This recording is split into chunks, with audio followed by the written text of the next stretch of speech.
welcome to Turn the Page, the official podcast of the Syosset Public Library.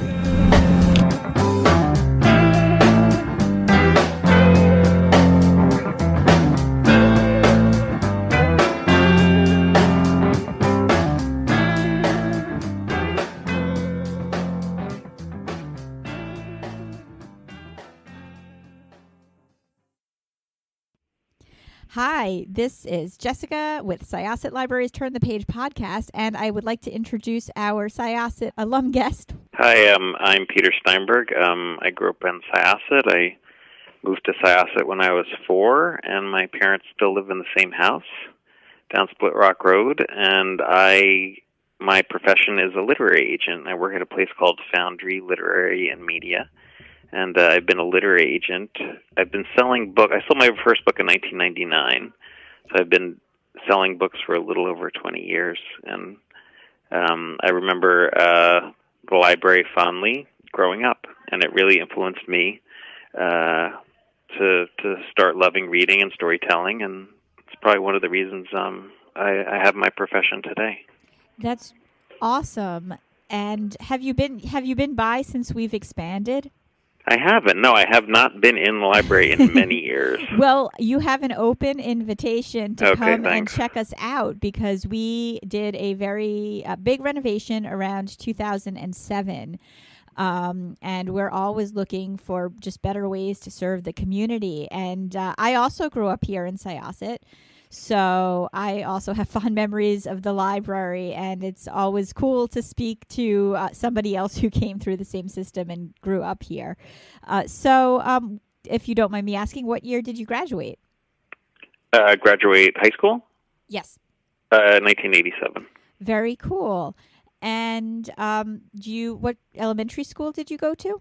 I went to Split Rock School, which no longer is there. It was down Split Rock Road, and I can't remember, around mid-'80s, they knocked it down for housing development. So I have to say, this is awesome because you are our first former Split Rock student. I usually, when we ask this question, people still go with the elementary schools that are still around. But Split Rock, I remember when I moved into the neighborhood, and I moved in around 84. I was also 4. Split Rock, I think Split Rock had just been closed, and there were rumors of the school that had closed. So it's cool to finally speak to somebody who came through there. Yeah, I mean, it was a great school, it was a beautiful building, and it's really a shame was. They knocked it down. It's a shame. I mean, at the end of the day, the older I get, the more I realize everything's about real estate. It's very true. It's absolutely true. And there were 2. I'm trying to remember if TV Summers was an elementary school or a middle school. TV Summers is another defunct school in Syosset, and then there was Locust Grove, and that is currently Variety Early Education Center, which serves children with special needs. So that one. I remember Locust Grove. Yeah. So that one is still around, but it is true. And if you do come to our local history department, we have lots of pictures of all of those schools, especially Split Rock, which, as you said, was a beautiful school. So and they left the place where you would play baseball in the back behind the school. Right. The field is still there, behind the houses. So I once in a while I drive over there and walk around. Yeah. Think about it. Yeah. So after Split Rock, did you go to Southwoods or Thompson? Southwoods. Southwoods, me too. Junior high, and then Syosset High School. Very good. So throughout high school, was English, was literature your favorite class work? It was up there. I mean, I have always loved storytelling and reading. I spent, I asked my sister about our childhood. She just remembers my door shut because I was just reading in there. I was reading. I was a shy kid and just spent many, many years just reading, and living through the world through books. But at that time in high school, I was also very much into filmmaking and movies. So at that moment in time and up until, my mid-20s, I wanted to, write screenplays and be a movie director. So during my high school years, I went to film camp. Like I went to film camp at New York Institute of Technology. I was friends with James Gray, who just directed that movie Ad Astra with Brad Pitt. He was there. I went to SVA for summer classes, things like that. So, and I ended up going to NYU Film School. So that's really cool to hear because, believe it or not, I actually wanted to go into film as well. And, what I ended up realizing was that stories were really what I liked about the whole industry. In general, what I really just connected with in the film industry was stories. And that's kind of my path to becoming a librarian. Neat. Yeah. So, okay. So how did you end up becoming a literary agent, and what are some of your favorite things about the profession? Yeah. I ended up going to NYU Film School for college. I wanted to direct movies. I was writing screenplays once I did a thesis film, which is on YouTube. It's called The Kite Flies Out of Sight, if anyone wants to look at it. But I ended up, after college, my primary idea was I'll be a temp. I'll work as a temp so I don't get sucked into my day job so I can write my screenplays. I ended up temping for about 2.5 years, at which point I started getting sick of being a temp, and I also was writing screenplays. At that time, I would write screenplays, I wasn't sure where to send them. I didn't know if they were any good. I didn't really have many contacts. And I ended up temping at HarperCollins just by chance. And I never thought of myself as someone who could work in an office. That's why I wanted to be on set of the movies. But I had always loved books, and I worked there, and I'd never really thought about, how books are made or what's behind the scenes. I thought, how many people do you need? You need the author, you need them to maybe figure out what the book jacket is, and then it's shipped to the stores. Little did I know there's a whole world behind it, and working at HarperCollins sort of gave me a peek into that world. So I was temping there. I temped there for about 6 months. That job ended, and I said, maybe I should look into this publishing thing. I sort of like it, and I was sort of sick of writing screenplays, and wasn't able to sort of support myself in that way. So there was no opening. I wanted to be a book editor, not a book agent, but there were just no openings at that moment in time when I was looking. But there was an opening at a place called Donadio and Ashworth, which turned out to be a very famous, literary agency, like a storied literary agency, and they needed an assistant, and I got the job. It was sort of they had it was sort of a romantic version of what you think of a literary agency. There was manuscripts piled everywhere. There was a cat in the office. Everyone was smoking and, joking on the phone. And, it was slightly pre-email. Yes. So I sort of fell in love with that notion. I sort of basically said yes to the job because there was a cat in the office, and I was like, that's cool. That would sell me too. Yeah. What was the cat? What was your cat's name? The office cat. God, I don't remember. I'm sorry, I don't remember. But he was 20 years old, incredibly skinny. Oh. And the funny anecdote with that is that his name was Mr. P, which was ironic because he would pee everywhere. But one of my jobs is sometimes he'd throw up hairballs on manuscripts, and I'd have to white it out. Oh, wow. I'd white out hairballs on manuscripts.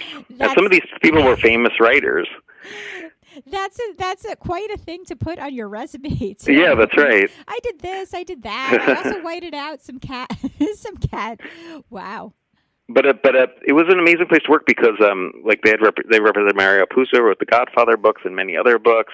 They had done Joseph Heller's books. Edward Gorey, Peter Matheson, Robert Stone, Kathleen Shine. They had just sold Fight Club, Chuck Palahniuk's book. So I got to interact with all these people. A lot of them were very elderly, so Mario Puzo passed away while I was working there, but I got to speak with him for a couple of years before he did. Same with Edward Gorey. He would send these gorgeous, he would send these envelopes back to the office with contracts and things, and gorgeous handwriting, beautiful things. Of course, I was very young, and I just threw them all away, which I regret. But sometimes you just don't know. Yeah. But that's really an incredible place to like cut your teeth in the industry. Yeah, and it was just chance. Like I didn't know, and I didn't even know what a literary agent was. So it was just chance, but it sort of like spoke to me because like just sort of people in publishing, if you're a book editor, you don't really interact with the movie side of things. But if you're a book agent, you do. And that's sort of like I still was able to keep a toe in the water of the movie business, which was my education. So like if we would sell a book, we would also work on the film rights as well. So it was like a perfect relationship almost. Yeah, I sort of fell into the job by chance. Like, people do not go to college to become a literary agent. Like, people, if you talk to literary agents, they're always like, oh, yeah, I fell in for this reason or this by chance, or, I knew someone who did it and I got the job as the assistant. Like, it's fairly sort of a chance kind of thing. But it sort of, like, spoke to me, and I like doing it. I love talking to writers. I love being the writer's advocate. Like, I love sort of, like, trying to get them the most money possible. I love giving them notes on their work. Things like that. Sure. And, we obviously we love writers, and we love being able to sell their book through our recommendations. Even though, I always say in a way libraries are like non-retail retail, because you're kind of selling things, but you're really not, it's like, it's that fine line. But, we like to be advocates for writers and make sure that our patrons are aware of what's out there. Yeah, absolutely. So the company you work with now, Foundry Media, would you like to tell us a little bit about it? Yeah, it's sort of a medium-sized literary agency in Manhattan. We're off of Union Square. There are a few medium-sized literary agencies. We're one of them. I think there's like 12 or 13 agents here. I've worked here a little over 5 years. Big clients include Trevor Noah, from The Daily Show. We love Crime. Him. Yes, that book was fantastic. Absolutely fabulous. Yeah, we represented Ready Player One, Ernest Cline's book that became the Steven Spielberg film. I represent a book called You Are a Badass. I know that book. Has sold millions of copies, things like that. So sort of, those are sort of like the ones that have done extraordinarily well for us, and we represent many, many, many others. The agency's been around, I think, about 13 years or so. That's really cool. So back to Syosset. So do you have any favorite memories? Do you have a favorite bagel place? My favorite bagel place is Bagel Master. It was there when we moved. I moved to Syosset in, I think, 1974, and it was there, then. Right. And I remember before they remodeled it, I remember what it used to look like. And one funny anecdote of that is, like, in the 70s, there were no ATMs, so if you didn't have cash for the weekend, you were screwed. So, like, my mom used to go to Bagel Master. I remember this on Saturday mornings. She would drag me along as a little kid. She would give them a check, and they'd give her cash. Really? So yeah. Bagel Master was the early It was my mom's ATM. Yeah. That's funny. And, sometimes I wonder how we all survived without it, because at that time, when I was a child, not everybody had a card, and ATMs didn't come around until I was in college. And I remember standing on this long line for the bank with my mother every few weeks to get cash, but I never would have thought of taking a check to Bagel Master. It's pretty funny. It's very inventive. Yeah. And good business for Bagel Master. Right, and I was a little kid and I didn't question it. I was like, I guess this is what goes on. Right. Of course. Well, they're still here, obviously, and you probably come in when you come to visit. Absolutely, and like that neon hot bagel thing there, has always been there, and I just look at it, I'm like, wow, that sign's been there a long time. And I used to think that it was called Hot Bagels. Like, I didn't realize that the place was called Bagel Master until much, much later in my life, because whenever we would pass it, it was called, it said Hot Bagels. So when I'd say to my friends, like, oh, let's stop at Hot Bagels, I always kind of wondered why they were giving me that look. Don't they claim that they invented the flat bagel? I don't know if that's true or not. I have to go and look. I mean, I'm not sure if they actually did. It sounds like something I might have seen. I'll go check that out. Yeah. But the people who work there and the current owners are wonderful, wonderful people, and we've worked with them at the library for refreshments for programs. So we love Bagel Master, and their mini bagels are like the size of regular bagels. Which is cool, and which is also not to say that you shouldn't buy a regular size bagel when you go to Bagel Master. But if you have a kid and you're not sure if your mini bagel is going to feed them, it is. So Bagel Master is great. What about diners? Did you have a favorite diner? Yeah, I mean, there used to be a diner where the Dunkin' Donuts is next to the train station. There was, and it was very good. And I loved it. And my dad used to, my mom would work some nights, and my dad would take my sister and I to that diner, every Tuesday and Thursday or something for dinner. And we loved it. And there was, and also I remember Split Rock School.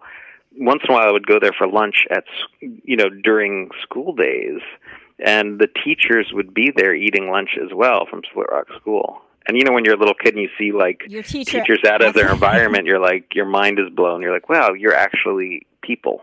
Yes, absolutely. And I also remember in the heart of town there was the Syosset Sweet Shop.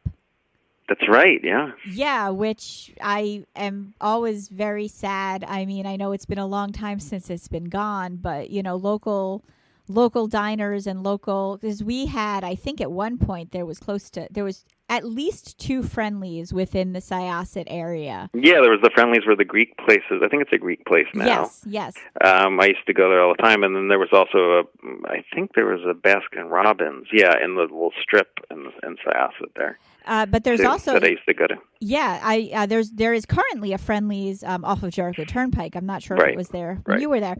But the thing about Syosset Sweet Shop was that it had that Friendlies feel, but it was local and it had our town name on it, and that was awesome.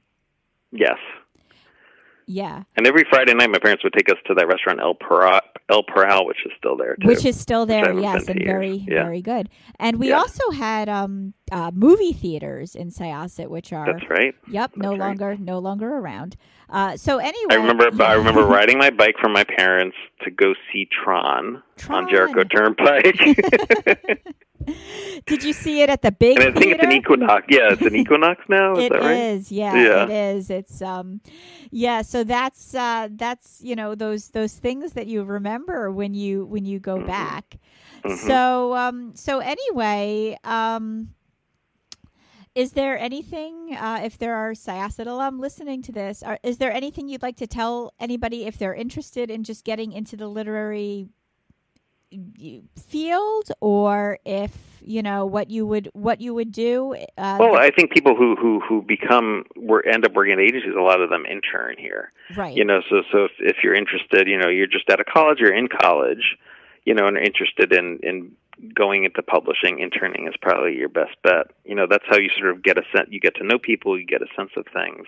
I mean, you have to have family support in terms of money in order to do it, or right. Sometimes people intern twice a week and work at their jobs the other days. There's sort of different ways to do it, but I think interning is sort of the standard way. There's also something called the Columbia Publishing Course, which I think is like a 6-week program, I think maybe in the summer, where you go and it's sort of like a crash course in publishing, which is another standard way people get into the business.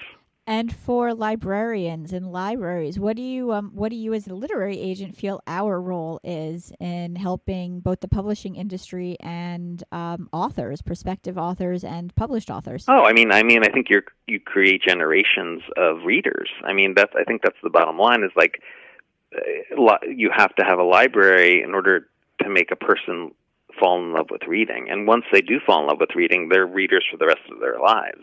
I mean, we all get busy as adults and sometimes don't have the time to read as much as we'd like. But that innate sense of being transported by a book, you cannot beat that. If you think about your favorite novels and what they do to you and how you feel and how they change you. I mean, that happens in childhood where you start falling in love with that feeling and you sort of like want to read the rest of your life. So I think, a lot of my job is hoping people will buy these books that I'm agenting when they're published. And, it's because they love reading, So I think about libraries in that sort of way. Did you have a first book that helped you fall in love with reading? My dad used to read me Treasure Island, and that by Robert Louis Stevenson, and that really, I love that book so much. I really fell in love with it. And that was the first book that was read to me that I fell in love with. And then I as a kid, I was very much like I used to take out of the Syosset library, like they had a sort of like the poor man's Hardy Boys. It was a thing called The Three Investigators, which I read as a kid. I've never heard of that one. Yeah, you could look it up. It was sort of like the Hardy Boys, and I loved it. I read all of them. It was like a series like the Hardy Boys, and I would take it out of the library there. They also had something called, I think I took this out of the library too, it was the Alfred Hitchcock Presents. Yes. And they would have these different stories that Alfred Hitchcock would present, and I would love those as well. Yeah, those have, I believe we still have those in our collection, believe it or not. Those are really kind of cool, and I know when I pass them by, I have always found them to be a bit quirky, just that they exist. Especially we had them in the children's department, which as a child I always found Alfred Hitchcock Presents when I'd watch it on Nick at Night to be really creepy. But yeah, I think I think those are pretty cool. I know for me, and it's very funny because I always say I was a reluctant reader, but then I got into I started reading The Lion, the Witch, and the Wardrobe, which was my first fantasy book. I love that so much too. I think children's fantasy has changed so much over the course of the last few years.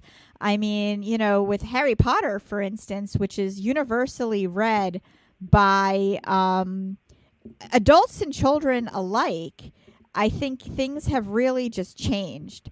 But the more they change, the more they stay the same, in the sense that, J.K. Rowling, I don't know this for a fact, but I'm sure she loved the Narnia books as a kid.